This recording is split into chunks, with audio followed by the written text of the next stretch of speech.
आज हम एग्जाम्पल 1 करेंगे और साथ के साथ यूक्लिड के बारे में थोड़ा सा जानेंगे। देखिए एल्गोरिथम किसे कहते हैं? यूक्लिड विभाजन एल्गोरिथम। तो यहाँ पर ये जो एल्गोरिथम है यूक्लिड डिवीजन एल्गोरिथम, ये एल्गोरिथम किसे कहते हैं? किसी भी समस्या को, किसी भी क्वेश्चन को हल करने में अपनाए गए चरणों की क्रमबद्ध श्रृंखला, यानी कि कुछ चरणों का इस्तेमाल किया गया, कुछ स्टेप्स का यूज किया गया, उन स्टेप्स को हम कहते हैं एल्गोरिथम।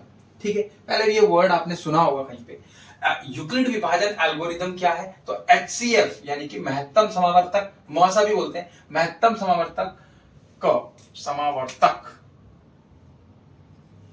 समावर्तक निकालने की एक विधि होती है। महत्तम समावर्तक निकालने की ये एक विधि होती है, ये एक स्टेप्स होते हैं और इसको हम कुछ चरणों के अंदर, क्योंकि एल्गोरिथम है तो चरणों की क्रमबद्ध श्रृंखला के द्वारा इसको सॉल्व करते हैं। देखो HCF निकालने के बहुत सारे तरीके, दो तरीके तो आपको बेसिक पता ही है, एक तो गुणनखंड विधि होती है और एक ये विधि होती है यूक्लिड विभाजन वाली। तो हम यहां पर भी बात करेंगे। तो ये दो संख्याएं हैं और इनका HCF यूक्लिड विभाजन एल्गोरिथम का प्रयोग करके ज्ञात कीजिए। उदाहरण नंबर 1 से हम बहुत अच्छे से समझ लेंगे। सबसे पहले एल्गोरिथम, इससे पहले वाली वीडियो के अंदर मैंने आपको यूक्लिड विभाजन के बारे में बहुत बेसिक बता रखा है, 5 मिनट की वीडियो, आप बिल्कुल देखिएगा उस वीडियो को, आपको सारी चीजें इसमें समझ में आएंगी। अभी हम इन दोनों के बारे में बात करते हैं। इन दोनों में बड़ी संख्या कौन सी है? तो आपको ये भी पता है कि 4052 ये 4 डिजिट का नंबर है। ये छोटा होगा किससे?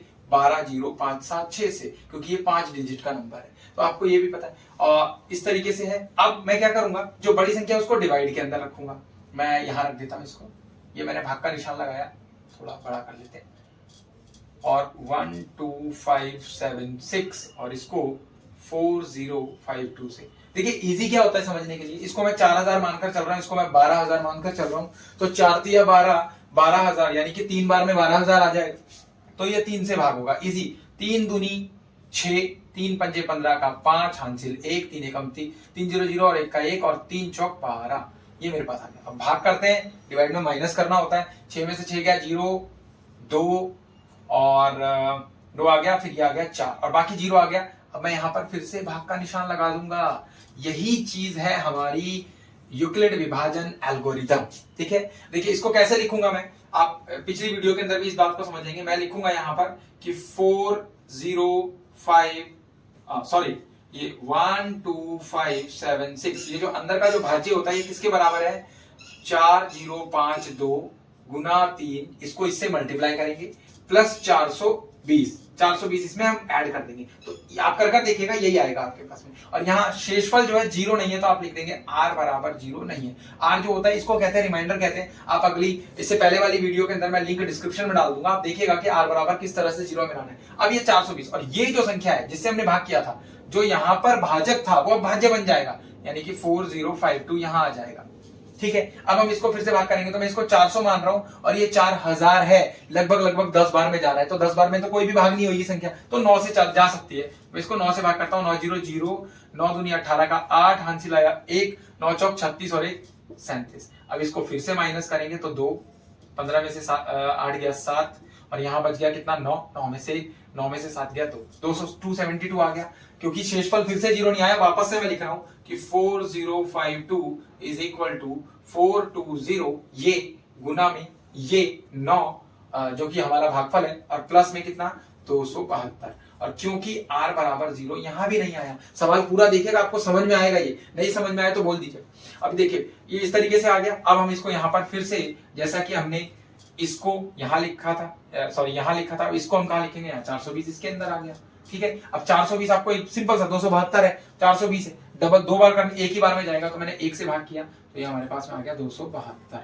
अब 10 में से 2 गया तो बच गया हमारे पास में 8, ये माइनस कर रहे हैं हम। और उसके बाद में ये हमारे पास में 11 आ गया, 11 में से 7 गया 4 बचा और इसमें से 1 आ गया। देखिए माइनस करेंगे तो 148 आएगा और 272 को वापस से मैं यहां लिख दूंगा, बट यहां लिखने से पहले मैं इसको यहां लिख दूंगा। तो मैं लिखूंगा 420 420 ये वाली संख्या बराबर है 272 इंटू 1 प्लस 148। और यहां भी r बराबर 0 नहीं है, ये क्या 0 है? नहीं है ना, तो ये 0 हो गया। अब इसको भी 1 से करेंगे तो हो जाएगा 148 और यहाँ पर 12 में से 8 गया, हमारे पास में बच गया 4, यहाँ बच गया 6 में से 4 गया, हमारे पास में बच गया 2 और यहाँ पर आ गया 124 और फिर से मैं यहाँ लिखूंगा 148। बट ये लिखने से पहले मैं वापस से ये वाला स्टेप कवर करूंगा।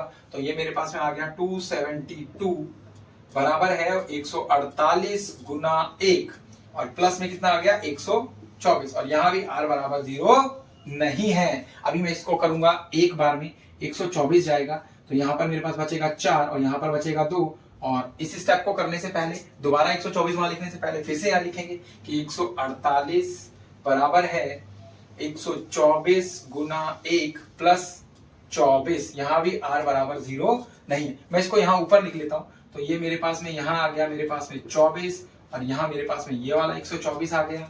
ठीक है, इसी तरीके से और 24 कितनी बार में जाएगा, 24 को 25 पंजे 125 होता है तो ये 5 बार में चला जाएगा तो 5 बार में जाएगा। 5 चौका 20 की 0, हासिल आया 2, 5 दूनी 10 और 2 12 और हमारे पास में क्या बच गया 4 और वापस से मेरे पास में ये स्टेप आएगा। एक 24 को मेरे को यहाँ लिखना है, अभी नहीं लिख रहा, पहले यहाँ लिखूंगा। क्या लिखूंगा कि 124 बराबर है 24 गुना 5 जमा 4।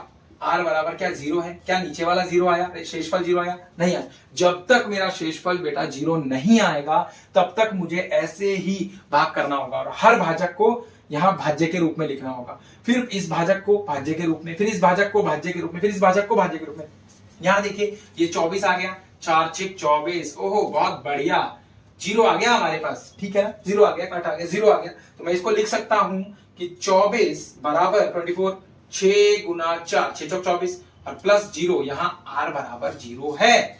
बस क्योंकि जब हमारा शेषफल 0 आ जाए तो जो उसका जो भाजक होता है, जो डिवाइड करने वाली संख्या, भाग करने वाली संख्या होती है, जिसकी वजह से 0 आए, जो 0 लाने में कामयाब हुआ वही हमारा HCF हो जाएगा। बस यही चीज है। तो हम यहां लिख सकते हैं HCF। लिखने का तरीका देखिए, अगर आपको समझ में आएगा 4052 12576 इनका क्या है HCF। देखिए मैंने किस तरह HCF इन दोनों का क्या निकल कर आया, ये हम लिख देंगे 4। बस यही 4 हमारा HCF है। ठीक है, ये एग्जांपल, पहला एग्जांपल जो है मैथ्स में, मतलब थोड़ा सा इन्होंने पहले ही एग्जांपल को बहुत बड़ा दे दिया है और एग्जांपल्स के अंदर आपको समझ में आएगा। वीडियो लंबी ना हो, मिलते हैं आपसे अगली वीडियो के अंदर, उसके अंदर बाकी के जो क्वेश्चंस हैं उनको करवाया जाएगा। थैंक यू सो मच, जय हिंद।